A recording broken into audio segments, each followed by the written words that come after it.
What's going on, man? Welcome back to the basement. I'm Ron. Today, it is Tuesday, December 26th. We are a day past Christmas. And I come here today, after like a month of no streaming. I gotta be honest, I miss streaming. I'm just gonna keep it a buck with you guys. It can get overwhelming during the season when there's not really drafts to do, and I'm just sort of getting piled on, sit questions. Just not fun for me. I do miss the summer where we would stream every day doing drafts, and it was fun, it was interactive.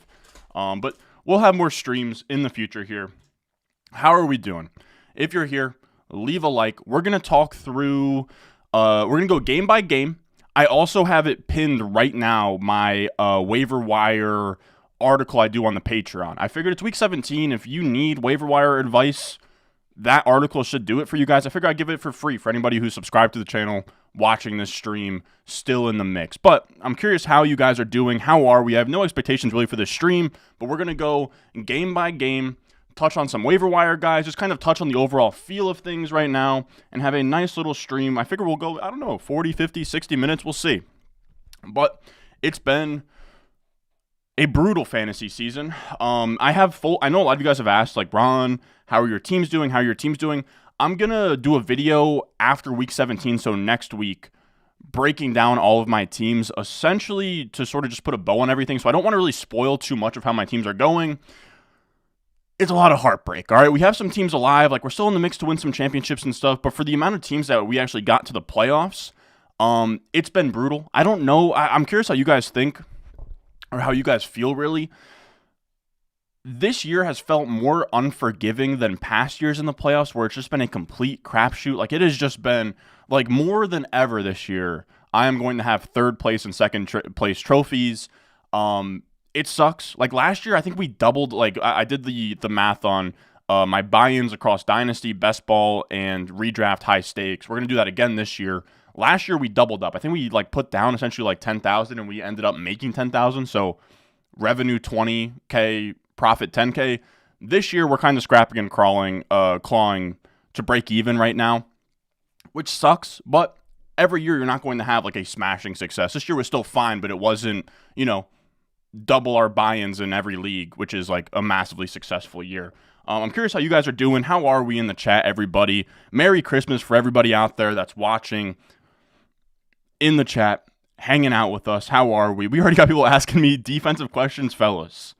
I'm lost when it comes to defense. We got Big Rick in the championship. How are we, man? Let me know. How are we doing? How are we? Again, I do really miss going live and chatting with you guys here. What do we got? He has abandoned us. Ron, I love you. Where are you? I'm in here. We got Among Us in here. Made the chip in two of my three, but the one I missed meant the most. Damn, I feel you. We got Nasha Diz in here. What's up? We got Too Much Owls in here. What's up? Thank you, Sansa. Ron, Merry Christmas. Merry Christmas to you, man. Remember back when Ron called out Brees as a late season league winner? Hey, man. Issue is a lot of Brees teams did get eliminated in the first round. I'm not going to sit here and victory lap too hard, but I am thankful. I do have a couple Brees teams alive in the NFC. The reason why I love NFC so much, or the NFFC, it's a high stakes platform, but their playoff is it's week 15, 16, 17. It's a 3-week sprint between the playoff teams. So it's not just single week elimination. I think that's probably the most fair way to do it. So my Brees teams were down bad after week 1, but then we have week 2 this week, and we have stormed back into, we were actually down 40 heading into this week, and then Brees Hall went crazy. I think that was an Amari. I have a Brees Hall Amari Cooper team in the NFC that is looking very nice. So we're still in the mix to win some overall prizes and stuff, but what could have been like this massively successful season, it's been kind of heartbreaking here towards the end. Like, Nico Collins was a guy that we were big on as well in the late rounds, and he kind of, CJ Stroud happened. All right, so this is what we're going to do for this stream. Enough of me just kind of yapping here. We're going to go game by game. We'll go to ESPN. Let's do running backs don't matter as well. I like those game logs. And we'll just kind of talk through what's going on here. But what do we got? I will say, the thing that really has me in my bag the most, man, dude, I still can't crack best ball, man. I still can't crack it. Like, we were massively successful last year in redraft managed high stakes. And, like, I'm fine with that because I know a lot of you guys subscribe and watch the videos to dominate your home leagues, right? Which is I would like to say that we're pretty good at that, but when it comes to best ball, man, there's still something I'm missing. I don't know what needs to happen, but man, like I came up empty again, and it sucks to say, but I have no teams alive in week 17 across Underdog. I had I came within 3 points in the $101 Dalmatian. I came short, I think 15 points in one of my Best Ball Mania pods, but I keep coming up short in week 16, man. I just would have been fine just have a sweat in week 17, but here we are. It sucks. It really stings. We had a lot of dynasty teams also.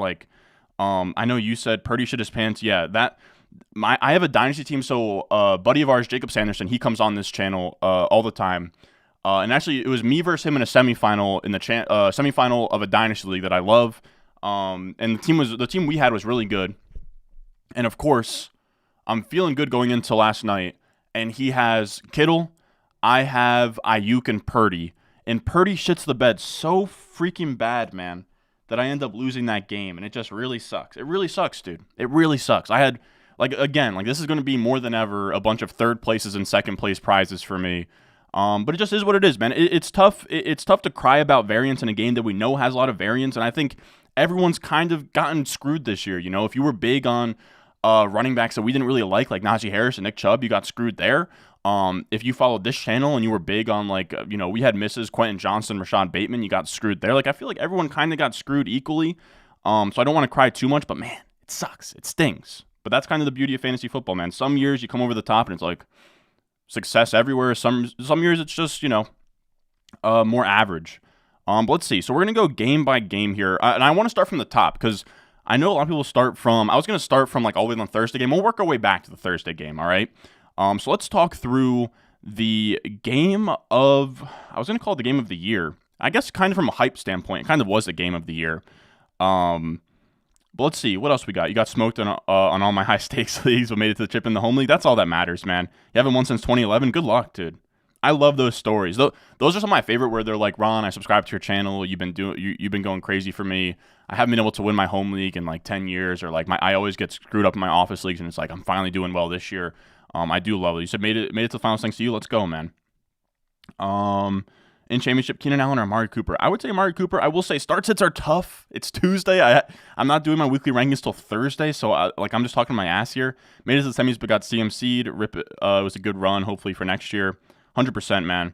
That's a big one too. And we're gonna do a top 10 lessons learned on the entire year. Next week probably. See, and it's hindsight bias because of how bad Jefferson and Chase were due to their own injuries and their quarterback injuries. But God, we're gonna come out, about even here, maybe a couple championships or finals or whatever. But we were on McCaffrey RB1. McCaffrey was my 103 in my final rankings. It's tough. I wish I had him at 101. I wish everybody wishes that he was at 101. I think that there were good claims to not put him there, but at the same time, he's Christian McCaffrey on the best offense he's ever been in. That's really all that has to happen. But what do we got? All right, I'm gonna go through we got Henry Muto in here. Cooper leading me to fantasy glory, yet he gets the Jets this week. Amari Cooper. Cooper Kupp actually screwed me, man. If Cooper Kupp had the stat line that Puka Nacua did, I'd be in the Best Ball Mania finals right now, which freaking stings. It stings so bad. We weren't on Puka or Kyron at all this year, man. That Rams offense has been, it is crazy because we talk about in the offseason, the Falcons were one that we thought, but obviously they didn't really come out ahead and do what we wanted. But if you can spot one of those offenses that everybody's out on, that just comes out of nowhere, or not out of nowhere, right? They have Matthew Stafford, but everyone's like, oh, Matthew Stafford's banged up and hurt. This team is falling off. They suck. If you can find a couple of teams that are projected to be dumpster fires, I would call it Seahawks last season, right? Where everyone's who knows if it's going to be Drew Lock or Geno Smith, and everything's going to suck, and then everybody smashed. That was the Rams this year. It really is finding those teams. But all right, so let's talk through Ravens 49ers here. I do want to kind of talk through what we got going on here. What else? Championship in both leagues. Love to hear it, man. A live championship in both leagues. Dude, you guys are going crazy. Much thanks to this channel. I do appreciate, dude, you guys are the best. It is dope to hear you guys doing really well. Home league was a heartbreak, dude. Home league, we might be still alive in the finals right now. But we were the 7th place team. So in my home league, I went 1-5. We drafted Jonathan Taylor, Joe Burrow, Jamar Chase. All of those guys suck through. Jonathan Taylor was another one. Jonathan Taylor, we drafted so much of him early August, and then we got screwed over. And then he came back and was like looking like a league winner. Was like, all right, we're back on with JT. And then he sucked again, or not? He didn't suck, but he got hurt again. It was just like, geez, dude. So just a lot of bad breaks, dude. But again, everyone had bad breaks. I'm not trying to say here, but it is nice to hear that you guys had so much success watching the channel. I do have to remember, like, a lot of the leagues I'm playing in are, like, highly, highly competitive, you know? So it's like, man, I'm getting kind of thrashed out there, but it's nice to hear you guys, as long as you follow the channel and everything, I imagine our principals from a macro perspective probably do well in those settings. Now, we haven't even talked through one game, and I've been yapping for 10 minutes straight. I do appreciate you guys bearing with me here. But let's throw this up real quick. Now, I'm going to give you guys a disclaimer here. I don't know. Yeah, dude, Henry, I saw you comment that. You said you're first in the cut line playoffs and also finished first in the World WC cut line, which moves me also into the like the wild card cut line. That's sick. I went from dude, I have one team that's top 100 in the online championship right now that I'm very excited about. It has Amari Cooper and Breece Hall. That one has legs. And then I have a top 30 team in the Silver Bullet right now that can maybe finish back of the top 10. I don't know if you checked the online championship standings, Henry, but there's a dude at the top who is blowing everybody out by 40 points. It's crazy. But all right, let's get to the games, huh, fellas? Let's get to the games. So for any of you guys out here that's just dropping in, pretty much what I wanted to do with this live stream is I wanted to go over the games that so we have stuff for my top lessons learned videos usually on here, but I do like looking at this. This is rbsdon'tmatter.com or rbs.com, and you can see the box scores here. And I think it's just it's nice. It's not better for individual stuff. That's why we'll go to here. Let's actually set this up like this. So this looks good here. We scroll down, and then this doesn't look too bad. Yeah. All right, so that's perfect. So you can see 33-19. Lamar Jackson played pretty well. Lamar Jackson, people have been sort of underwhelmed with him so far. I got into a little bit of a back and forth with somebody on Twitter that I was just like, dude, shut up, man. Where he was talking through how Lamar Jackson's been such a letdown. Don't get me wrong. Has Lamar Jackson been a league winner and lit the league on fire? No. But he's QB5 in points per game. Last night he puts up 22.6 versus the San Francisco defense, which is absolutely brutal. Let's see. But yeah, man, it's outside of Josh Allen and Jalen Hurts, Mahomes sucked. If you drafted Lamar Jackson, it was probably a net, a wash where you got him, right? He was a top 5 quarterback in ADP. You drafted him in the top 5. He's going to finish there now with some big spike weeks. Now, the thing people complain about with Lamar is definitely up and down, right? You have this 10.9 game here. You have this 11.5. That, again, anybody not named Jalen Hurts and Josh Allen, that's how that works. Dak Prescott's been amazing this year. 7.1 in week 15, 6.3 in week 1. 7.3 in week 5. Again, as much people love to be Lamar Jackson is consistent, it's fantasy football. Nobody is consistent outside of 6 dudes, right? It is Josh Allen, Jalen Hurts, Christian McCaffrey, healthy Tyreek Hill, and that's kind of it for guys that you can always count on in a given week. It's just kind of the nature of the beast. So people love to complain about Lamar Jackson being up and down. It's just the nature of the beast. He's one of 5 quarterbacks. I mean, if you want to count Flacco, of guys that are averaging 20-plus points per game so far. So I do like Lamar Jackson. He's had, I think, a low-key good year. And I think the thing with Lamar Jackson is that it's not been on him this year in terms of why his production hasn't been crazy. His touchdown total hasn't been all that crazy, Lamar Jackson. His rushing touchdown total hasn't been all that crazy. And just kind of how good this defense is, man. This defense had 4 picks versus Brock Purdy. Say what you want about Brock Purdy. He's been great this year. Especially at home, he's been great. 4 picks. I mean, 2 sacks on him, 2 sacks on Darnold. McCaffrey did run all over this defense. But this defense has been so good limiting the other team that the game scripts have been bad. And then on top of that, you're getting almost a Jamal Williams 2022 light season for Gus Edwards. So you're getting touchdowns in the red zone stolen by Gus Edwards, and you're getting game scripts where Lamar Jackson sitting on a lead a lot of the times by the defense. So that's kind of what I think Lamar Jackson could have had a much better season kind of in that tier with Hurts and Allen if it wasn't for those two factors. But regardless, Lamar Jackson gets home last night. Zay Flowers continues to just be absolutely crazy. We're not going to have the rookie wide receiver report here, so I will just talk about rookies as we go. Zay Flowers has been great, dude. 9 for 72 and a touchdown, 13 targets. Dude, they targeted him early and often as well. I want to say like half. He must have had like 8 targets right out the gate. All of his throws are going to Zay Flowers. He's the only one that's reliable in any sense of the word. Rashad Bateman, dude. Rashad Bateman has been so frustrating this year, fellas. He has been so frustrating. He has never shown up once. He had 4 targets in this game, only caught 1 of them. He had like 2 blatant drops. For as good as Rashad Bateman was in college, he showed some flashes in year 2 last year, and it's just like, my God. I will say, we need to go back to the drawing board, something that I'll definitely look inward on when we do the top lessons learned for 2023. We've been very aggressive on targeting year 2 and year 3 breakouts at wide receiver, and in years past it's been great, and I don't think we should completely go away from it, but I also don't think we should default to it, because I think that the market's kind of caught on at this point. That those are receivers that we want to be prioritizing, right? Receivers in their first 3 years, of course. We've had a bunch of rookie wide receivers have success in years past. Before that, I think like Debo's year 3 was amazing. Deontay's year 3 was amazing. DK Metcalf's year 2 was amazing. AJ Brown's year 2 was amazing. So was his I think his year 3 was as well. I think DJ Moore had a year 3 breakout as well. A lot of the best seasons we've seen over the last 5 years, outside of the guys you drafted in the first round, like your Michael Thomas's, DeAndre Hopkins, Tyreek Hills, et cetera, has been guys in their first 3 years. This year, if you drafted that way, you got stung bad. I want to say Waddle was a year 3 breakout that sucked. T. Higgins was a year 3 breakout that really didn't do much. Or no, T. Higgins is a year 4 guy. I want to say Ayuk was actually really good this year.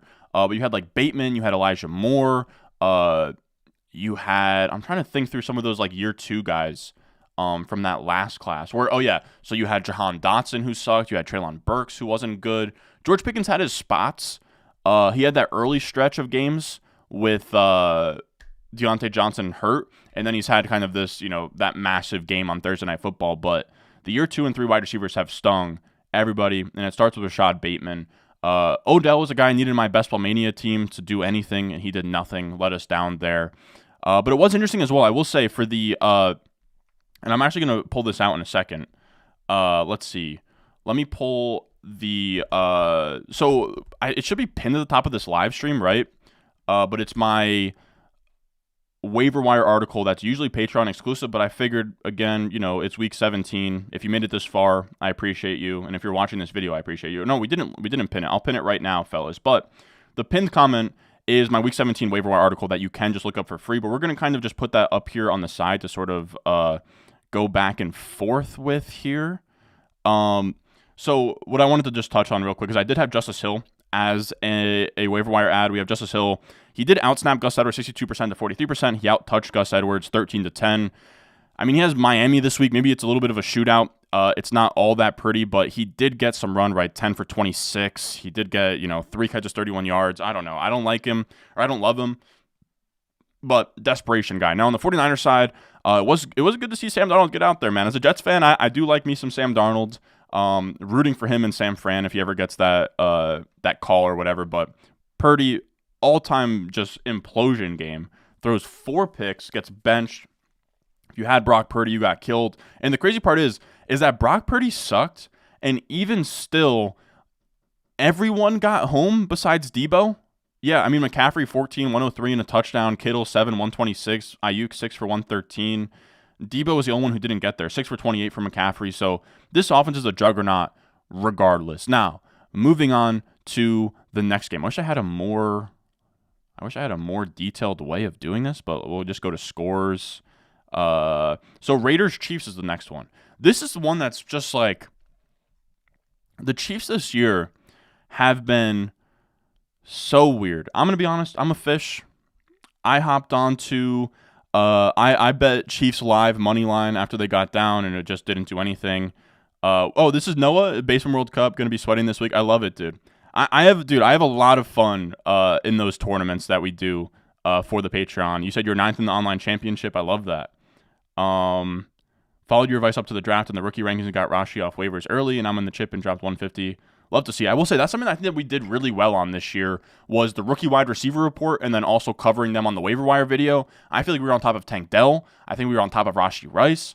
All of the rookie wide receivers that were able taken off waivers. I mean, we were on Puka Nacua, but so was after week 1, everyone was on Puka Nacua. But you guys get what I'm saying. I feel like I really hammered home, prioritize these rookies. I think that that's kind of one of the cheat codes at this point that probably is going to catch on very soon here. But when we are in week 2, I don't know who the blow up guy was in week 2. Let's just say, DJ Chark has a 25 piece, but a Tank Dell has 15 points and his route percentage is going up and his per route efficiency looks amazing. You prioritize the Tank Dell instead of the veteran who's just popping off for no reason. I think that's something that's kind of been really good for us. Now, this was a weird game, dude. We had Aiden O'Connell, somebody that we actually liked in rookie drafts that I'm bummed that we didn't really prioritize this year was Zamir White. Dude, Zamir White looked good. And I've had a lot of film guys, during the pre-draft process, I liked Zamir White. He actually popped decently well in the RS grades. He was fine as a size speed guy from Georgia who gets drafted early day 3 is going to always look pretty decent in my model because it does prioritize good schools, athleticism when it comes to running backs. And after doing pretty much nothing in year 1, I was like, all right, Zamir White's not a guy. All the film guys think that he is really bad. But he came out here and thrashed what I believe is a very good Chiefs defense. 22 carries, 145 yards, 6.6 yards per carry. We did cover him here, Zamir White. The issue is we don't have any clarity on Josh Jacobs at this point. Josh Jacobs, it seems like he's going to play this week, but I really do not know. I'm very curious to know if any of the injury analysts I follow talked about him. If Zamir White's available in any of your redraft leagues and you're moving on to week 17, snag him now just in case Josh Jacobs is shut down. Maybe Josh Jacobs gets shut down. I don't know. It's still up in the air what's going on with Josh Jacobs. It seems like there's nothing definitive on what Josh Jacobs is going to do. So if Zamir White's on your waiver wire, you drop as much as you can. I had 25 to 75%, but you can do really whatever you want. It's week 17. Have an absolute blast here. But Zamir White was amazing. 22 for 145. They leaned on him at the end of the game. They beat the Chiefs at their place with 62 yards from their quarterback, which is just absolutely bonkers. So because of that, none of the receivers got home, which is a bummer. This is probably one of the things that sucked the most this year is Aiden O'Connell's been okay, but Jimmy, as soon as they went away from Jimmy G early, I'm trying to think of what their quarterback rotation was this year with the Raiders, because it was Jimmy G early. Did Hoyer ever get a start? I think Hoyer got a start for them as well. And early on, Devontae was sick. He was getting all these targets. Then once they got to Aiden O'Connell, rookie quarterback play is going to be tough. He still had his game as Devontae Adams, but it wasn't what we were hoping for. But in any game that Josh Jacobs misses, Zamir White's a fringe RB1. But the wide receivers and the tight ends are tough to trust in this offense. Now, on the other side of things, really more waiver wire talk here. Mahomes has had a letdown of a season. I will say, this feels similar to last year. Mahomes was a league winner, especially in best ball, because you could get him in round 5, round 6 Mahomes instead of round 2, round 3 for a lot of these elite quarterbacks. Bookmark that. That's going to happen again with Mahomes. Mahomes, okay, it's a down year, whatever, but he hasn't forgotten how to play football. He's still the best quarterback of this generation, and it's not really all that close, to be honest. You're going to have down years year to year, but you're also going to have massive 50-touchdown ceilings, and I imagine after kind of seeing what they put out there this year, they really address wide receiver, whether that's drafting one in round 1, Rashee Rice kind of develops here. I think that they're going to address that, and then Mahomes can become, and just like the Chiefs in general, can become a pretty big value in 2024 drafts. Now, the man of the hour is Clyde Edwards-Helaire, someone that we were actually drafting a decent bit this year in best ball. Didn't really do anything, but he did have some weeks here and there. We now have Pacheco hurt. Now, I don't really know what's wrong with Pacheco. I know he had a shoulder injury, and then he collapsed the table. You guys could see. I don't have any firm injury news on Pacheco. We'll touch his opportunity for the Chiefs on his expectation. Isaiah Pacheco, yeah, I think it'll. Or no, that was December 25th. Damn it. So yeah, we don't have a firm take on kind of what's going on with Pacheco. Jerick McKinnon's on IR. So at the very least, Clyde Edwards-Helaire is going to be in the mix, and he is my top waiver wire ad of the week. He's the RB18 over his last 3 weeks. Clyde Edwards-Helaire, if Pacheco can't go, it's going to be Clyde Edwards-Helaire. It's going to be Deneric Prince as the 2 running backs. Clyde Edwards-Helaire clearly going to be the guy. And even in a game that just went absolutely terrible for the Chiefs, Rashee Rice, 6 for 57, gave you 11.7 PPR points. That's fine. 12 targets, the big number here, man. He has just been a target fiend. Like, I think that he's getting like 9, 10, 11, 12 targets in like each of his last 5 games. Rashee Rice has been, he has blown me away this year in a way that I didn't really expect whatsoever. Now, moving on from this, I beat you. You said I beat you week 14 in the one league we're in, but you did take second place, but that team is not doing anything in the overall playoffs. That sounds about right. You started Mahomes over Purdy. You have a bunch of lost players in your BBM4 team? Damn. Dude, the BBM4 team that I didn't get in is actually so freaking, it's so annoying it didn't get in, dude. All 18 players alive, none of them dead, really, really good team. And it just, the nuts just didn't hit in that final week there for me. Now, after that, we have the Giants versus Eagles, where this is where Tommy DeVito gets benched. Tommy Cutlets is over. And I got to say, man, as a New Jersey guy, I was rooting for Tommy Cutlets at first, right? Tommy DeVito, he went to Don Bosco. Don Bosco is like, it's a private school around here, but no one that goes to Don Bosco. I think Jabril Peppers went to Don Bosco, but outside of Jabril Peppers, no one really goes to Don Bosco and does anything. You go to Don Bosco, you win a state championship, you peak, and you just kind of talk about it for the rest of your life. That's kind of the career arc for most dudes from around my area, all right? No one really from Jersey. Like, we're not Florida. Like, we have maybe 1 5-star in a given recruiting cycle. But Tommy DeVito, like, 3-star quarterback coming out of high school, but he was like an Elite 11 quarterback. It is cool. He probably grew up being a Giants fan. He lives in the area. He won a state championship at MetLife. That's what they, like, high school teams around where I live, they play the championship at MetLife. So it's cool for him to, like, play at MetLife, be a hero for a second, but his Linsanity moment is probably over, and it was getting to become a lot, man. The Tony Soprano and all that, it's like funny, but it's like, man, it gets overplayed. Like, I gotta be honest, I hate those guys on TikTok that are like, who's that one guy where he's like, oh, yeah, the guy like makes the sandwiches and he's like black pecca or whatever he says. I can't stand the whole shtick that Italians do, and that's coming from somebody that's, I don't know, I'm a European. I am a little bit of Italian, but the people that make it their whole personality, get out of here with that. Now, Tommy DeVito got tossed out of this game. Tyrod Taylor looks good. I'm still convinced that Tyrod Taylor can play in this league and be fine as a backup. I wish the Jets had a Tyrod Taylor sitting behind Aaron Rodgers. Saquon Barkley, of course, 23 for 80 and a touchdown. I could have used another touchdown from Saquon as well across 2 different leagues that I would have won if he could have scored another touchdown. We got screwed. The Slayton touchdown and the, was it a fumble? No, it was like a pick 6, I think. The Adoree Jackson pick 6. If either of them could have just been tackled on the 5 and we could have gotten a Saquon Barkley in the end zone, that would have been nice. But still, Saquon's getting absolutely fed, man. 23 carries, 80 yards, a touchdown. It's not efficient, but you're getting 6 targets and 23 carries. I mean, what's that? 29 opportunities. You will take that all day long. This passing game, it's tough to trust anybody. Darren Waller had a really, really like grown man ass play on the final drive where he looked amazing. But he did kind of cost them because I think he was kind of shaken up on the ground, and instead of like giving the ball to the official or like running it down to the spot and giving it to the official, he was like down on the ground. He gives it to somebody, and then he comes off and gets a sub, and it kind of screwed them over at the end there. But Darren Waller's kind of coming back. He's not someone that you really ever want to start. And I think the days of treating Darren Waller as like a mid-round tight end are probably over at this point. He just gets hurt too often. He's out of his prime. He may be a fun late-round target that does some things, kind of like a late Zach Ertz career arc, sort of. I think that can kind of be good for him.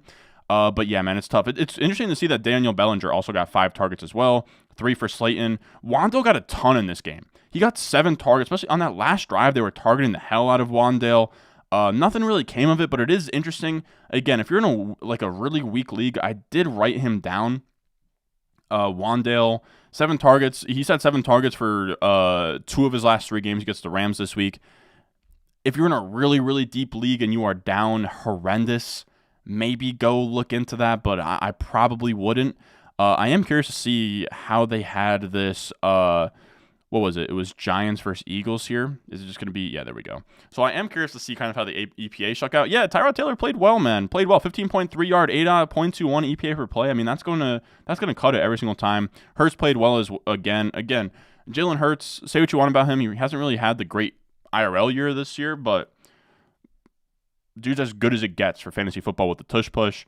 We also have DeAndre Swift, who the Eagles can establish the run whenever they feel like it, but they've sort of gone away from the run sort of late in the season here.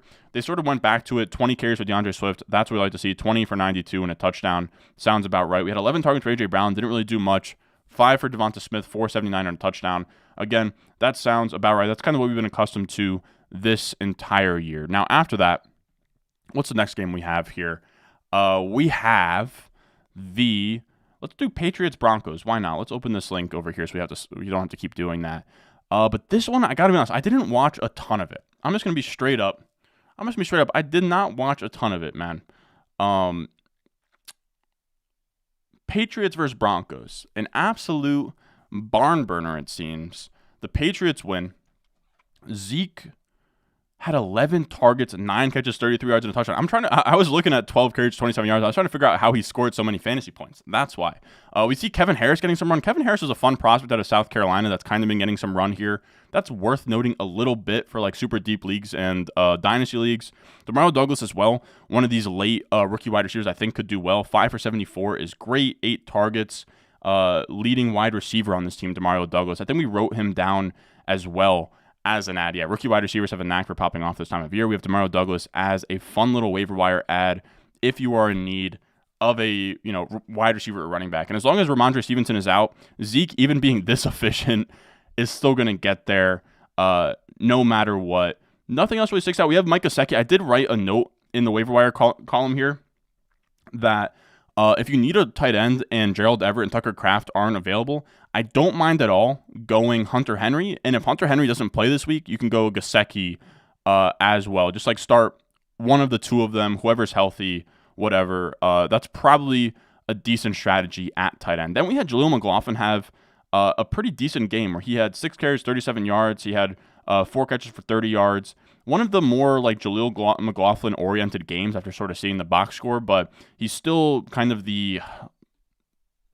sort of the odd man out of that 3-man rotation. But I still do like Jaleel McLaughlin long term. This is like one of these, kind of the new meta of these like Achane, Jahmyr Gibbs, like undersized juice backs, James Cook in the NFL. Russell Wilson has kind of had like a quiet, like a very quiet bounce back year this year, but Russell Wilson has been good. I mean, where's he at? Yeah, 3,000 yards, 26 touchdowns. I mean, this would be an all-time season if he was on my Jets. So shout out Russell Wilson for kind of bouncing back ever so slightly. He's kind of more of a game manager, but that's kind of what he was on the Seahawks, where they ran the ball a ton and didn't ask him to throw the ball, 40 times a game or whatever. Did anything else stand out? Mims as the leading receiver in this game. That's nice to see. I don't have the per route data. It would be nice to see kind of what his route percentage was. Or actually, let's bring this out. Shout out My Fantasy Life here. We're going to go to the My Fantasy Life utilization report. I am curious to see, did Marvin Mims, the moment of truth, fellas, Marvin Mims, most receiving yards in this game, still stuck at that 51%, dude. Marvin Mims, dude, what could have been with this guy popped off so early. Like, these targets per route run are just nutty and just falls right off, and still 50% route guy. You truly, truly hate to see that. But regardless, Marvin Mims, I guess you can say, is trending up. They really spread the ball around in this game. Cortland Sutton went out early. He killed a lot of people in the playoffs. We will see how that's going to look when he gets back here. Judy didn't really do anything. The passing offense for Denver has been, outside of Sutton, it has been absolutely brutal. And a lost season for Greg Dulcich as well, which has been pretty sad to see. Now, our next game we're going to talk through, Cowboys Dolphins. So that was like the game. That was the game of the day on Saturday. And that was a fun game. I think both teams played really well. Like, if I was a Dallas fan, dude, and I can't stress this enough, fellas, I cannot stress this enough. And I'm not trying to tell you to be happy to be there, but as a Jets fan, dude, I know that Cowboys fans are going to be mad. Like, they're mad. They lost this game. They really wanted to win this game. I get it. I truly, truly get it, man. But you have, like, playoffs pretty much locked up. You have a franchise quarterback in Dak Prescott. You went toe-to-toe with the Dolphins. Like, it wasn't, like, you guys didn't lose in bad fashion. It was just a really good game on both sides. The Miami, they field goaled you to death. Just appreciate where you're at, man. Just appreciate where you're at. Look, dude, I was a Jets fan. We made it to back-to-back AFC championships, and I was like, man, like, we're going to be good for some time here, and boom. I haven't been back since, and I was 9 years old when that happened. So Dak Prescott, he looked fine in this game. 2 touchdowns. He's been running the ball a lot more as well, which has been great for fantasy. 25 yards here. Pollard, I mean, that's also another one, dude. Pollard has been freaking brutal. We've been pretty decent at calling out the top running back seasons. We had Jonathan Taylor when he was RB1 overall. man, this year it has been absolutely brutal. Pollard has been brutal. Bijan's been brutal in terms of his usage from Arthur Smith. But in the receiving game, CeeDee Lamb's been amazing. 6 for 118 and a touchdown. Ferguson's been really fun, dude. I really like Ferguson. As a guy, Ferguson tested pretty awfully at the combine, but Ferguson has been really fun at tight end, even though he didn't score a touchdown there. Brandon Cooks has had like a late career resurgence as well. He had like a really sick over the shoulder, like back of the end zone catch. Brandon Cooks, man, he's like not even 30 yet. It wouldn't shock me if he put up like a weird Amari Cooper season like Amari Cooper's doing this year in the future. Now, on the Miami side of things, Achane couldn't get going at all. It's kind of been weird. It's tough to really grapple with what Achane's been this year. After like a red-hot start, gets hurt, comes back, sucks for a game, massive game, and then he's kind of had like this last 2-3 game stretch where he hasn't really done much.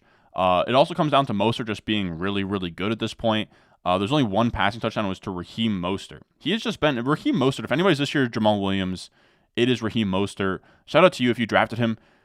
Somewhere I also got burned. I drafted a good bit of Raheem Mostert, but I also drafted before Jeff Wilson was put on IR in like late August. I drafted a bunch of Jeff Wilson thinking that he could be the Jamal Williams this year, but instead it was Raheem Mostert, sub like 200-pound back who's never scored over like 10 touchdowns in a season. But respect to him. Tyreek Hill, 9 for 99 and 14 targets as well. It's going to be tough for him to get to 2,000, but it would be very cool. Now, after that, where are we at? What else we got in the chat here? Isn't Pacheco in question protocol? That would make a lot of sense. Joe Barry had him in shambles. Ron, you got any underdog 20 teams? Sadly, no, man. I touched on the beginning, but sadly, no. But do we trust Brees this week, given he isn't playing the awful Commanders defense? If you have him, you probably have to start him. Who do you start this week between Waller and Kincaid? Ron, are you going to open up your position rankings this week to non-Patreon followers as well? I will think about it. Pat's added a tight end today, so I don't think Henry will be active. Okay, so I'd probably go Gesicki if that's the case. Yeah, dude, Mims. It's been so up and down with Mims this year, dude. It just sucks. It just sucks bad. Okay, so we do have the Cardinals-Bears game to go over as well. This one was interesting. 2 touchdowns for Kyler. He was like pretty much fine. They couldn't get anything going in the run game. DeMarcado had 8 targets. DeMarcado, I didn't write him down on my waiver wire sheet, but he is somebody as well that I don't mind as a waiver wire pickup here. It's tough. You need the right game script. I don't know who the Cardinals are playing in Week 17. I had these memorized at one point. Eagles. So that's a DeMarcado game script. So if you're down, like you have to be down horrendous for DeMarcado. But you can bank on like 5+ targets and like a couple carries, and that might get you there just with like PPR scoring. Outside of that, nothing really else to see. Marquise Brown wasn't out there. Trey McBride has kind of cooled off here, but still 8 targets, 6 catches, 31 yards. Fun fact, I did my Dynasty Rankings update last weekend. Trey McBride is my tight end 2 in Dynasty. That's how good he's been, even though he had kind of a down Week 17 here. After that, we have Justin Fields and this Bears team. The Bears won, but not really on the back of – it was on the back of Justin Fields passing is how I'll put it. Big Cole Kmet game. This is why we stack players. Cole Kmet, if you had him on your team this year, is probably kind of awful. But if you could play him and sync him up with these, 9 for 97. Dude, Justin Fields rushing the ball is crazy good. 9 for 97 and a touchdown passing the ball. Justin Fields got there despite the pick. Khalil Herbert, though. Khalil Herbert is back in action. He is back. 20 carries, 112 yards, 5.6 yards per carry, 1 touchdown. If you have Khalil Herbert, he probably didn't sink your team, but I imagine he's not on a lot of championship teams. But if he's on your team in the finals, he's somebody you can 100% flex. I wish you're playing the Falcons. The Falcons are sort of tough. I will say, Roschon Johnson, not a bad ad either. Did I write him down, Roschon? I did. I wrote him down at the end. 12 touches and 46% of the snaps, back-to-back games with 10+ touchdowns. He has a desperation start versus the Falcons, who are a pretty good defense, but he's not terrible. Roschon Johnson, if you do want to pick him up. A down DJ Moore game, but you're not going to have an amazing game every time. I will say as well, Mercedes Lewis caught the touchdown in this game. I knew he was on the Packers for the last, few years. I got to be honest, I thought if you put a gun to my head and said, Ron, what's going on with Mercedes Lewis these days, I would have told you that he retired. After that, we have the Jaguars. The Jaguars just haven't looked good, dude. Trevor Lawrence has been all over the place. I love Trevor Lawrence. It just seems like Trevor Lawrence this year reminds me a lot of what Trevor Lawrence was last year, if that makes sense. Where not Trevor Lawrence last year, but Justin Herbert last year, where Justin Herbert was just like banged up, all these injuries. to be honest, like Trevor Lawrence this year, I'm kind of not going to throw out these stats, but I'm not going to hold them against him all that, aggressively. It's been a pretty brutal season here. He's had a ton of injuries. He had like a knee injury. He's like had a concussion, a shoulder now. He's had every injury you could possibly have. The offensive line sucks. Christian Kirk has been hurt. Zay Jones was hurt early on, which Zay Jones, as much as Zay Jones isn't like a all-pro player by any means, he is not the glue, but he is kind of the straw that stirs the drink, if you will, in Jacksonville. But we had C.J. Beathard come in. I guess he held his own. ETN was awful. This was a game script where they couldn't run the ball at all. They got down 20-0 at half, and it was just never really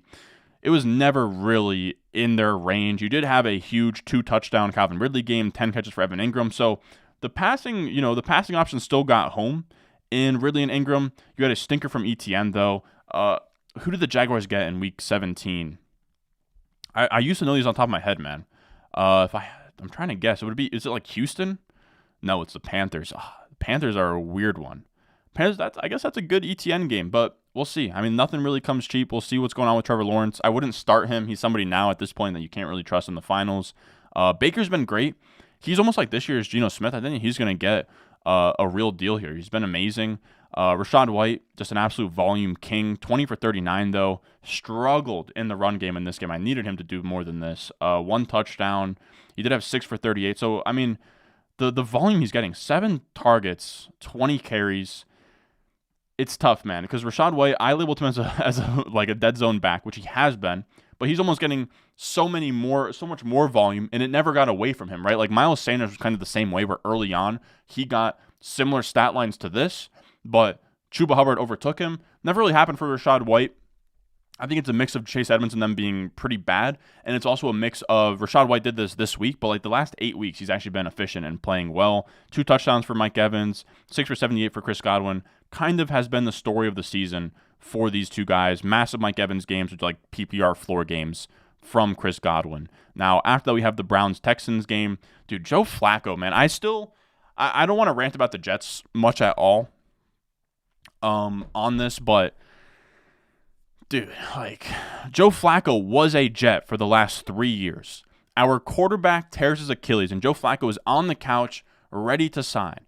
And we're just like, nah, we'll go Zach Wilson. And even if we want to, like, at that point in time, okay, if you want to see what happens with Zach Wilson, fine. But our backup is fucking Tim Boyle.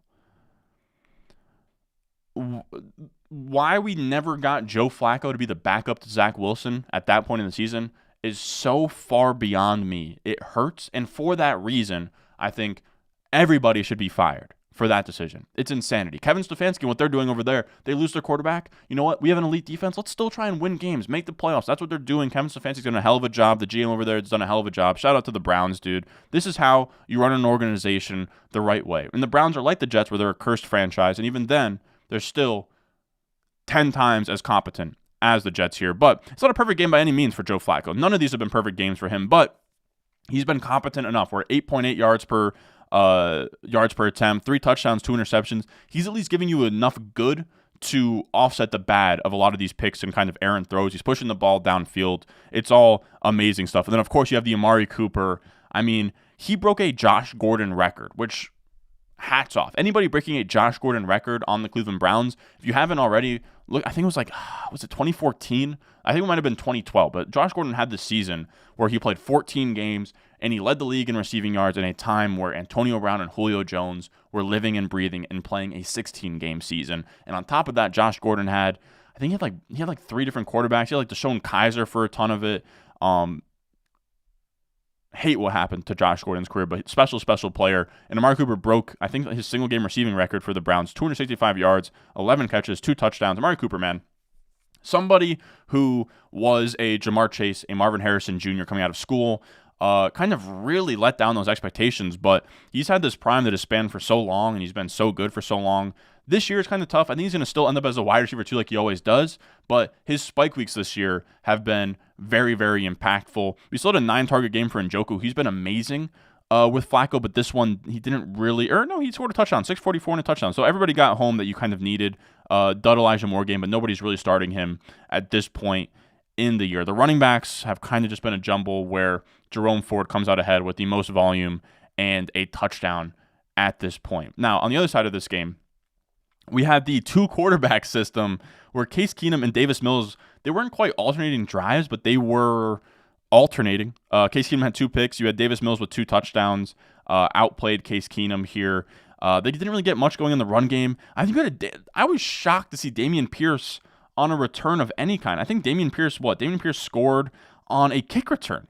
Dameon Pierce, I mean, to me, when I picture Dameon Pierce, it's like a bruising running back, not this like blazing, 4-3 like Dree Archer type of build. You know what I mean? And he took 5 kick returns for 174 yards and a touchdown. I mean, that's bonkers.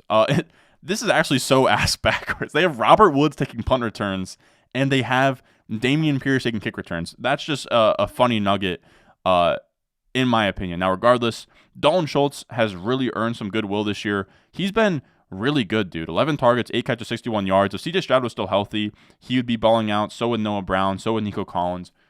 Hate to see it, but that's kind of just been what the story of this playoff, like fantasy playoff run for the Houston Texans here. But a lot of promising stuff in their future. After that, we have the Packers. We've just had this Packers defense has been absolutely terrible. Where I think there's some sort of stat going around here where teams against the Packers have just been absolutely destroying them. This is not the Packers game. This is the Packers game. But teams have been not destroying them, but destroying their defense, right? They won by 3 against the Panthers. And this was Bryce Young's best game as a pro, I would probably say. 312 passing yards, 8.7 yards per attempt, 2 touchdowns, no picks. I mean, if your defense, I know that I'm not super keyed in on defensive stuff, but I know there's been a lot of talk for Joe Barry's job. I know there's been a lot of talk about Joe Barry. You can't do this, man. You cannot look, Bryce Young, I don't know. I don't think the future is super bright, but just compared to what he's been doing this entire year, you can't let this happen. You cannot, under any circumstances in the NFL, let this guy do this to your team as like a team with playoff hopes here in the Green Bay Packers. Yeah, Juba Hubbard, 16-43 and a touchdown. Not the best rushing game, but he did get there. Amir Smith-Marset was like a fun dynamic beta, I think coming out of Iowa, who's always been this fun like Swiss Army knife. He scored a touchdown here. DJ Chark game. He had 6 for 98 and 2 touchdowns. I'd be skeptical. I'd be real skeptical picking him up off waivers and thinking he's going to do it again, but some players do just get hot like this. I think that they have the Jaguars in Week 17, who've been like pretty decent against wide receivers. He is in my waiver wire article here, where we have DJ Chark. Yeah, I have him here, 7th wide receiver. Skeptical, but you do have the Jaguars who allow the 8th most fantasy points to wide receivers. You could certainly do worse in your flex spot for Week 17. Adam Thielen did fine. Mingo with like his worst game so far in terms of target earning ability. DJ Chark kind of outshined him in that department. Now, moving on from that game, what do we got next? Lions-Vikings. This was an interesting one. We had, sadly, TJ Hawkinson went down. I didn't think that he tore it. It seemed like he tore his ACL and MCL based on the reports today. Really sad news to do this, to have that happen this late in the season. We'll kind of see what that means for him in 2024. Ty Chandler, supposed to be the guy in this game, but they ended up having such a trailing game script that he ended up with only 8 carries for 17 yards. Wasn't good this game, 1 touchdown, and he wasn't involved in the passing game at all. Now, Nick Mullins threw 4 picks in this game, dude. Nick Mullins, I don't know. I think very soon they're going to go back to Josh Dobbs, but he's enough of a chaos guy with 411 passing yards that you're going to get guys that get home, right? Jefferson had 6 for 141 and a touchdown. He's somebody that you can 100% start in the fantasy finals. KJ Osborne is also a waiver wire ad this week for me. I have him here at number 6. TJ Hawkinson out. That's Jordan Addison. Jordan Addison got hurt in this game as well. I think it was a concussion. We'll see if he clears the protocol. It's been about 50-50 this year, it seemed. So if Addison doesn't play and Hawkinson doesn't play, and the Vikings play... Who do the Vikings play this week? Again, I had these memorized at one point in time. But the Vikings play in Week 17, the Packers, who we just saw, Bryce Young have an all-time game. So Nick Mullins or whatever this backup quarterback is who plays for the Vikings is probably going to absolutely dice up this Packers team. So I do sort of absolutely love KJ Osborne in this final week. Now, on the Detroit side, you had, Jahmyr Gibbs has been a monster. That's somebody else. Like, I'll take a W there. I will say in redraft, it was tough to get him at a price that we liked. 15 carries, 80 yards, and 2 touchdowns for Jahmyr Gibbs. Inefficient day for David Montgomery, but he still got there with a touchdown. Also, Jahmyr Gibbs with 4 for 20. J-Mo with 6 targets wasn't bad, but still, Jameson Williams, I was going to put him on the waiver wire article video. He's still not where we need him to be, man. Jameson Williams, I'm losing hope rapidly here about him ever being a guy that we care about in fantasy. Like his ceiling to me seems like DJ Chark. Maybe he has a out of nowhere DJ Chark type season where he just goes absolutely bonkers one time, but I'd probably bet the under there. Regardless, though, he did have a 24% target per run, which is good. But again, he's not running enough routes to ever start him in fantasy. Now, Amon-Ra St. Brown, 14 for 12 and 106 and a touchdown. So he got home again. Sadly, an underwhelming Sam Laporta game, but not everybody's going to get home every single week. Now, the next game I wanted to talk about, Seahawks-Titans. Tannehill played in that game. You had a Derrick Henry passing touchdown. You had a Derrick Henry rushing touchdown. You had an Okonkwo this was a weird game. You had an Okonkwo receiving touchdown where he had 6 for 63 and a touchdown, where Hopkins had just 2 for 20. Weird game. Weird game. I wish I had anything to really explain anything that happened on this Titan side of the ball, but I do not. We'll see what happens with Will Levis next week. The Titans have the Texans next week. So that's a big Derrick Henry spot. If you snuck him into the finals, he had a bad last week, but he had a good week 16 in fantasy here. Derrick Henry with almost a perfect pass rating. You do love to see that. But yeah, I don't know. Okonkwo, I think I put him on my... No, I didn't even put him. I saw him on some waiver wire articles or whatever. Okonkwo's been bad all year. Maybe it's a Tannehill thing where if Tannehill plays next week, Okonkwo can do well, but I would personally rather pass for Everett, Hunter Henry, or Henry's probably not going to play, so Mike Gesicki or Tucker Kraft has also been really good. Now, on the Seahawks side of the ball, we have Kenneth Walker. He had 16-54, didn't really get anything going there. Geno had 2 touchdowns. He had a fine game. Lockett with 11 targets, 8 for 81. Metcalf, 4 for 56 and 1. So Lockett and Metcalf both got home.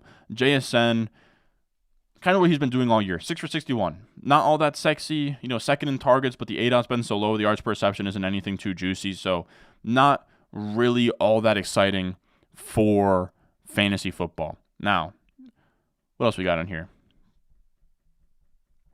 Good thing we faded Brees because of Dalvin. You said the Waddle injury killed me. Yeah, Waddle has been brutal, dude. You said Ben Russian roulette at RB since Chubb went down and trying to pick right between Fort Singletary and Javonte. I do feel you on that. That has been brutal. Flacco eyebrow waxing also on point this season. Eat my shorts, Anthony Davis. Starting Brees for the bread. I think you have to, man. Dynasty Finals, which 2 would y'all start in flex? Derrick Henry, Chuba, Ridley, Achane, Ty Chandler. You're saying Joe Barry's a top 2 defensive coordinator? How? I don't know. I don't know enough about defense to really give you much of a take there, but, I mean, he got diced up by Bryce Young. Derrick Henry, Chuba, Ridley, Achane. That's actually really tough, man. I think Henry for sure. And then you could talk... I think I would go Henry and Achane there, but it's tough. All right, so let's see here. Next up, the next game I wanted to look at was Colts versus Falcons. This one just got away from the Colts. The Colts were never really in this. The Falcons kind of just beat up on them the entire time. Of course, you actually had this being an Algier game on the ground, where Algier had 9 for 69 and a touchdown, just 12 for 72 for Bijan, which is good on a per-carry basis, but he wasn't fed like we would want him to get fed. He did get 10 targets, which is nice. Sucks he never got in the end zone, but 7 for 50 and then 12 for 72 on the ground will be enough. Algier, I mean, if you probably didn't have the balls to start him, but if you had him in best ball, he did really well for you. We had a touchdown for Kyle Pitts. Nothing really for Drake London, and that's kind of just been the story of what the Falcons have been this year. 33 pass attempts, though, in a game where they won 29-10. It's kind of interesting.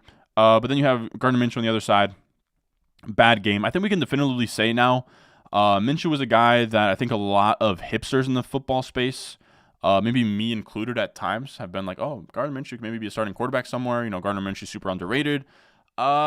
He's probably in the role he should be as backup quarterback. That is fun when he's kind of the what do you call it, like the relief pitcher, where if your quarterback goes down, he comes in at the end of the game. He can kind of get a spark going and really do well. But in terms of like being a season-long guy, Probably not. You had JT in this game, couldn't get the ball going, couldn't get the run game going much at all. The issue is, dude, the Falcons defense was actually really good, which has me a bit concerned about them playing the Bears next week. Like, if you have Khalil Herbert and you're expecting to see another 100+ yard game, it's a little bit tough. Again, the Falcons are very good on the defensive side of the ball. You had a Kylan Granson game.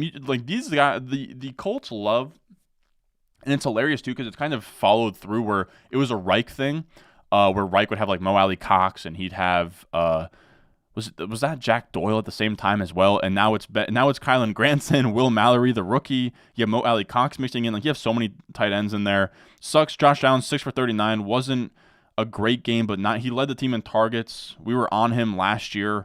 Or not last year, but we were on him last week as a waiver wire ad. Everyone in the comments was like, no, you can't trust Josh Downs. It sucks.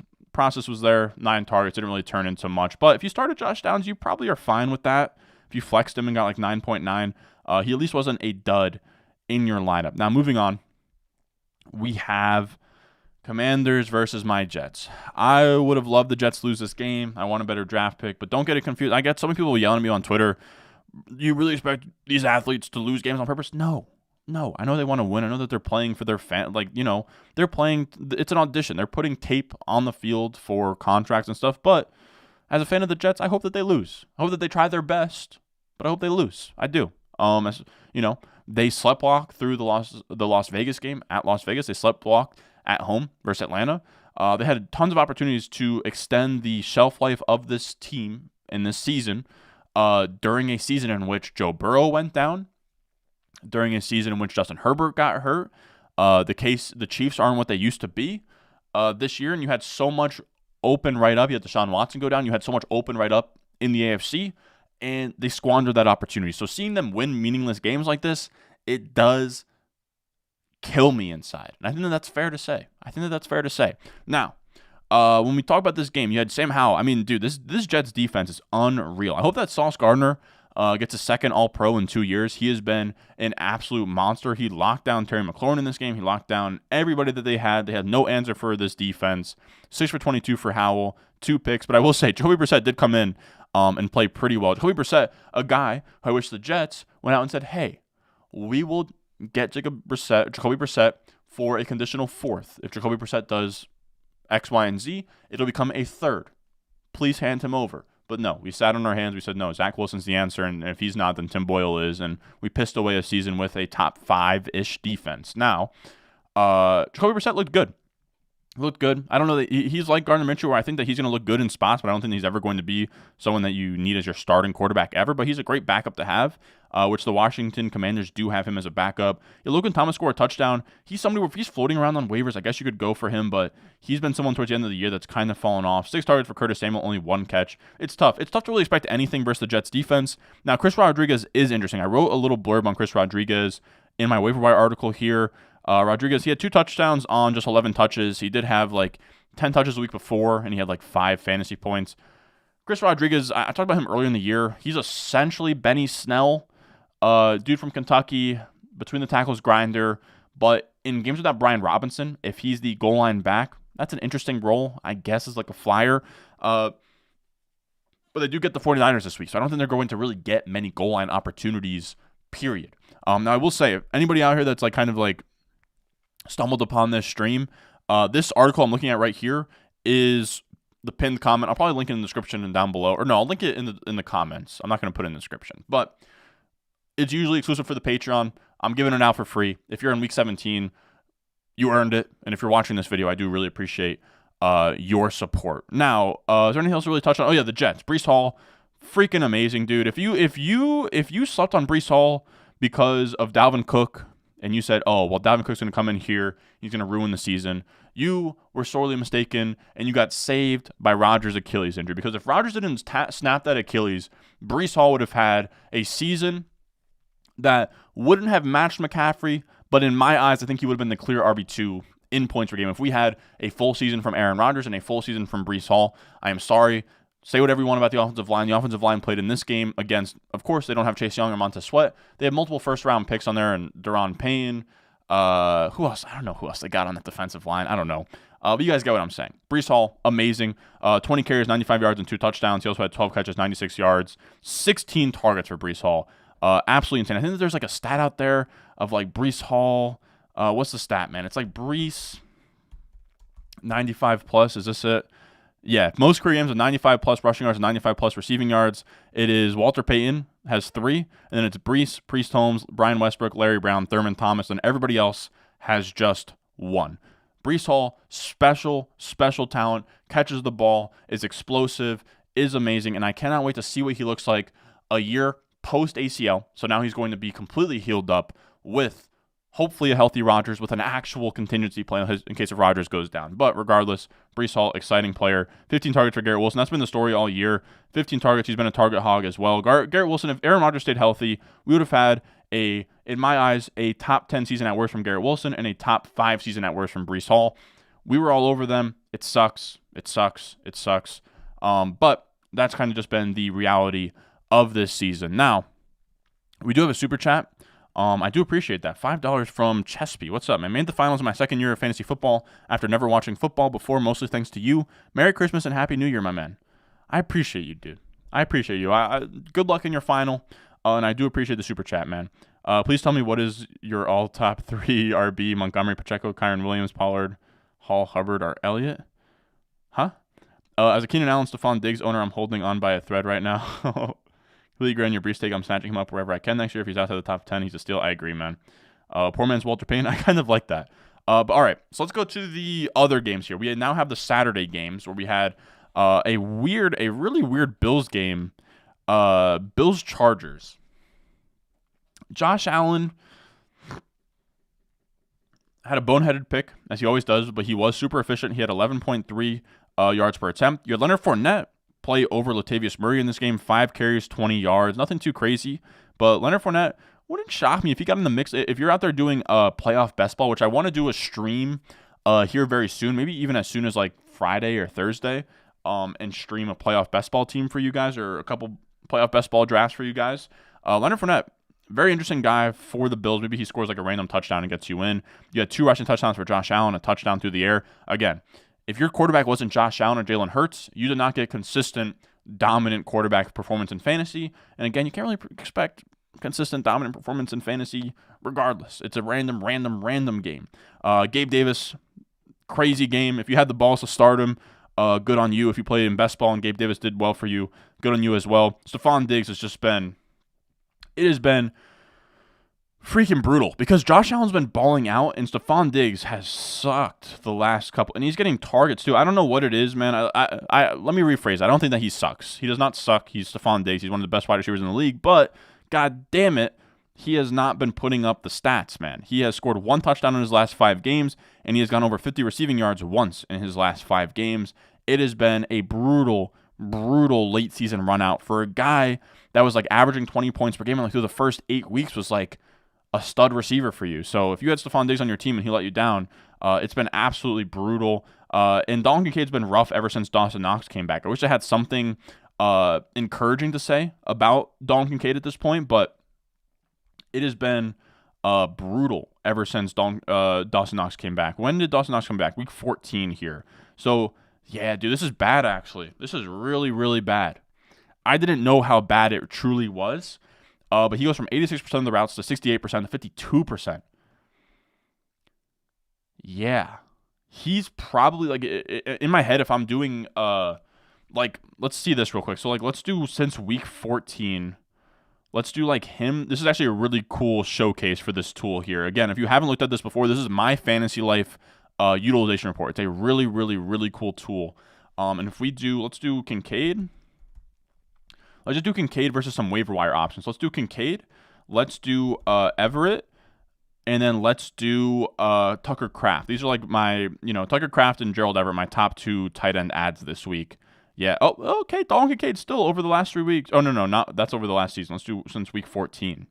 Yeah, so Tucker Kraft gets the nod here. Let's say if we eliminate Tucker Kraft, Gerald Everett gets a nod. So, yeah, if you got Dalton Kincaid on your squad, you probably want to look elsewhere. And if we put Waller in there as well, I know we had a question about Waller versus Kincaid. Yeah, I guess if you want to start Waller over Kincaid, you can. But I feel like there might be something better on waivers. We will truly see. But yeah, I gotta be honest, I wasn't aware of how bad it got in terms of route percentage for Dalton Kincaid. It has gotten bad. He is now somebody who probably not startable. Who do they get in the fantasy playoffs here, the Bills? Isn't it a good one or no? It's the Patriots. Oof. Yeah, I don't think you can start Kincaid. I don't think you can. And now that's probably something that you guys already were aware of, but when I was watching that game, I didn't really pick up on how little Kincaid was actually on the field. Now, other side, you have Easton Stick. It's been brutal. This Chargers team, Palmer's okay. I did write down, so I have Palmer as my number 3 wide receiver wide receiver 17 the last 2 weeks. He's the main guy in LA at this point in time. And then Gerald Everett has 8 targets in 3 straight games, and he gets a Broncos defense allowing the most fantasy points at tight end. To me, flashing sirens here, flashing sirens. If Gerald Everett is on your waiver wire and you need a tight end, go get him. He is an amazing, amazing, amazing start this week, like a fringe top 10 type of play. Gerald Everett. Anything else to look at? No. Quentin Johnson, more ass. It's been so much ass and more ass from Quentin Johnson this year. That's just kind of been the story of the QJ experience. Now, next game, Bengals versus Steelers. This was a weird one. Bengals versus Steelers. You had the George Pickens, I'm done hearing about the run blocking bullshit game, and he made Mason Rudolph look good. He gave Mason Rudolph a 10.7 yards per attempt, 2 touchdowns. Mason Rudolph played a great game here, winning this game at home versus a good Bengals defense. I like their defensive coordinator. He's an Italian guy. I can't remember his name, though. I'm doing him a service there. But you had George Pickens, the Randy Moss stat line of 4, 195, and 2. Monster game. I did want to see, for my own curiosity here, I love the route charts they do, and I've compared Pickens in the past to this, but Pickens feels a lot like, I'm actually curious, did anybody get fastest ball carrier? No, still Metcalf. Did we get anything from week 16? Oh, George Pickens actually hit 21.5. That's actually really nice. But I wanted to look at the charts. I always like looking at these, especially with George Pickens, because that was something that I sort of picked up on. The same thing with DK Metcalf in his second year, is Metcalf had a very similar route tree to Pickens of just like down the field running wind sprints. Okay, so still kind of that here. Still kind of that, where this is like really just like crosser, go route. I guess you had a target on this out route. I guess this is more slant than crosser. And I guess that this is at least a hitch of some sort. Yeah, it just seems like 2 downfield routes got him there, and then this one down the sideline. So yeah, it wasn't all that intricate of a route chart. Just that Mason Rudolph actually hit him downfield in stride, and he got there. I guess he did have this one over the middle, which is pretty nice to see for him. But yeah, I was expecting more of a detailed route tree, but yeah, it's really more vertical routes on the left side of the field, which is kind of what you've been accustomed to. But heading into year 3 next year, you'd hope for more than that. Najee Harris, who quietly, as much as I've given Najee Harris shit, given the situation and given Jalen Warren on his ass, he's been somewhat efficient this year. If we think we just look at his stats year over year, if we can do that, yeah, this has been his best yards per. Now, don't get me wrong, it's 3.9, 3.8, 4, but it has been his best yards per carry season this season. He hasn't been like terrible from a real life perspective. He hasn't been terrible, but he hasn't been great. He is still like this is why I can't love Najee Harris, man. 25 as his longest run. It's just not going to – you just have to be more explosive. You have to be, because if not, you need 20-plus carries per game or 20-plus touches per game. And we knew with Jalen Warren that just wasn't going to happen on this team. Now, is there anything else to go over with this game? You had the T. Higgins game, 8 targets. Jake Browning, not great in this game, but still they're letting him throw, right? 42 attempts, 300-plus yards, a touchdown. That's going to be enough to make T. Higgins and Tyler Boyd, specifically T. Higgins, startable down the stretch here. Mixon, not great, 11 for 43 with 4 targets. I don't know. We'll see if we can get a touchdown next week. I think against the Chiefs would be my guess for who the Bengals play next week here. Yeah, the Chiefs. Now, last game. Appreciate all you guys who have stuck around, watched along. Is Pickens a must start? Dude, to be honest with you, man, not really for me. Again, those routes, I mean, he just had 4 catches. Those routes weren't I'm not going to call the routes, they weren't gimmicky. The Seahawks secondary hasn't been great. I wouldn't call him a must start, but he's a fine flex is what I would call him. He's probably going to settle in around like wide receiver 30 for me this week, but we'll see. I'm kind of just speculating when I sit down and put pen to paper. We'll see. Maybe he ends up being a top 20 guy for me, but I would say probably not. Then we had the Thursday night game, Saints-Rams. This one feels so long ago. What day was this? What day was this game, man? This was the Thursday night game. Oh, yeah, we had Kyren Williams go off. 22, 104, and a touchdown. Man, Kyren Williams is so tough because my model liked him. I kind of liked him in college. I had a tweet where I really like Kyren Williams. He makes people miss. He looks good. But he tested so awfully at the combine. He fell in the draft.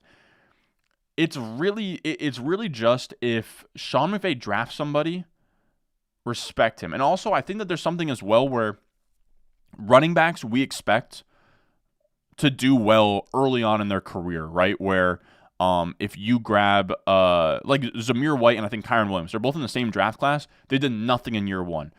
Running backs, of course, and we know this aren't the same as wide receivers, where if you face plan in year one as a wide receiver, you're probably not going to be good. As a running back, you can kind of just have a quiet year one and still come out here and be good in year two because it's just kind of how the way running back works. You know, as a rookie, you're not going to get, especially like a day three guy, you're not going to get the opportunity. I think we saw it with Jerome Ford as well. I think Jerome Ford, Kyren Williams, Zamir White, all running backs here who have kind of had their stretches after down rookie years. So something to just kind of keep in our back pocket. If we like a rookie running back on day three and he does nothing in year one, no need to write him off. Still a chance there. So like Zach Evans. Don't write him off just yet. Zach Evans. We'll see if he can kind of get into the mix next season. Regardless, Stafford's been playing out of his damn mind, bro. Some of these throws that he makes, amazing. Like he is playing some of his best ball right now, and I truly do believe that Matt Stafford. I love to see him make the playoffs. I love to see that there's like a really good chance that he plays versus the Lions in round one, and that would be very, very fun. Puka Nacua went crazy. Look how concentrated this is. This is why we love Sean McVay. Just 4 receivers among 32 targets. I mean, that is as good as it gets. Like for fantasy football, this is what we want, man. Sean McVay. I don't want to make it a rule because last year the Rams were kind of a shit show. But like McVay offenses are just offenses we should want no matter what is really what it comes down to here. But man, like this is like, look at the Saints, right? All spread out. What you got? Like, I don't know. You got like 10 players here. This is 4 with 32 targets here. Just absolutely perfect, man. DeMarcus Robinson's been really good. 6 for 82 and a touchdown. He's my number 1 waiver wire ad this week. He has had 85% or more of the snaps the last 3 weeks. He is the wide receiver 10 over his last 4 games, and he gets a Giants team this week, allowing the 5th most fantasy points to wide receivers. So DeMarcus Robinson, a really good pickup here down the stretch. Cooper Kupp had 12 targets, only got 6 for 52. Man, if he could have switched stat lines with Puka Nacua, I would be a much happier man today. Now, Derek Carr also had a good game. 3 touchdowns. You have Kamara just absolutely shot the bed. But you had Chris Olave with an amazing game, 9 for 123. Rashid Shaheed got home. He's a waiver wire pickup for me as well. Juwan Johnson got home. A.T. Perry got a touchdown, a random touchdown. Alvin Kamara has been pretty rough down the stretch here. But it's tough. This wasn't a game script where they could really run the ball. And they ended up passing the ball to their wide receivers and tight ends. Now, I do want to just kind of skim through the waiver wire. Again, my waiver wire article I'm going to have pinned down below, and it's pinned in the live chat right now. But we have CEH, Zamir White, Justice Hill, Chris Rodriguez, and Roshan Johnson as our running back ads. I'll touch on anyone I didn't touch on when we went through the games. Oh, yeah, so we have DeMarcus Robinson. Then we have Romeo Doubs. He came off a 17.9 PPR point game. He's still out there in a lot of leagues, and he gets the Minnesota defense, allowing the 10th most fantasy points to wide receivers. We touched on Josh Palmer, Rashid Shaheed, Mario Douglas, KJ Osborne, DJ Chark. And then Dontavion Wicks for pretty much the same reason as Romeo Doubs, except for he is a rookie wide receiver. Rookie wide receivers do well this time of the year. Wandale, we talked about him. Talked about Everett. Tucker Kraft, if he's out there, I like him. He's had 6 targets in 3 of his last 4. He's been a pretty fine start. Seems like Hunter Henry won't play, so I'll say Mike Gesicki is kind of the guy you want here. Quarterbacks, Derek Carr this week is a decent streamer. He gets the Bucks. He's coming off 2 games with 20 or more PPR points. He gets the Bucks this week, who allow the 8th most fantasy points. Then you get Nick Mullins. He has 19 or more points in his last 2. A little bit concerned that he gets benched for Dobbs at some point if he kind of sucks here. But the Packers just made Bryce Young look good. He could be great. And then Joe Flacco has been the QB3 since his first start in Week 13, but he gets a Jets defense allowing the least amount of fantasy points to quarterbacks. So that's a little bit scary. There it is, the entirety of the waiver wire report fab guide. If you're curious kind of what that article is, I talk about it every week on the waiver wire show. This is what it looks like. I drop this every single week during the season. Again, if you're out here watching these videos of week 17, this is my reward to you. Boom. Enjoy that. Anyways, I appreciate you guys coming out here. I do want to do more streams in general. I miss streaming and I miss talking with you guys and hanging out. I know this one was kind of just me rapping at the camera for the last hour 15, just sort of dumping my brain and my thoughts here. But I'm looking forward to this offseason. We're going to dive back into the spreadsheets. We're going to take some time off, but then we're going to dive back into the spreadsheets. We're going to tweak some things. We're going to go back in the lab. We're going to kind of talk about our hits and misses here. All that good stuff. And then we're going to start streaming more often. We're going to stream probably as soon as this weekend or this Thursday/Friday, and I want to do some playoff best ball stuff before the wild card weekend gets underway, because I do love, there's really few things I like more than hopping on stream and drafting and hanging out with you guys. So we're going to do that here. Again, I do miss it a ton.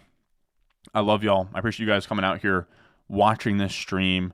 If healthy, is Keenan Allen too risky to play? I'm going to answer these questions before I get out of here. It depends on who you got. My running back has been driving me nuts for weeks. Which two should I start? JT, ETN, Chandler, Singletary, Connor. That's brutal. Gun to my head, I say JT, ETN, but I think that you were expecting that as well. So it's tough. Again, I'm not doing my rankings until Thursday, so I don't really have a great answer here. Kyron was my best running back this year, and I had Bijan and Pollard. Yeah, Kyron was sick. I was lucky enough that I picked up Kyron Williams in my home league, where I started 1-5 and sucked out the gate. That was the only league that he was available on waivers. All my other leagues, my high stakes stuff, 20-round drafts, he was drafted everywhere. Let's go. I won 194 to 93. Let's go, man. Breece Hall went absolutely bonkers, dude. Championship league start Amari Cooper and James Conner. I think I ride the hot hand with Amari Cooper there, even though the Jets defense is good, but he's running so hot. I think you have to go with him. You're the best run. I appreciate that, Phillip. And then the last up here, start two, Gibbs, Breece, or Achane. I think I go Gibbs and Breece there. It's close. Breece and Achane's the one that's close for me, but I think I go Breece and Gibbs. Now, that's going to do it for us today. Again, I love you guys. I appreciate y'all. Leave a like on this stream. And as always, I will see you guys in the next one.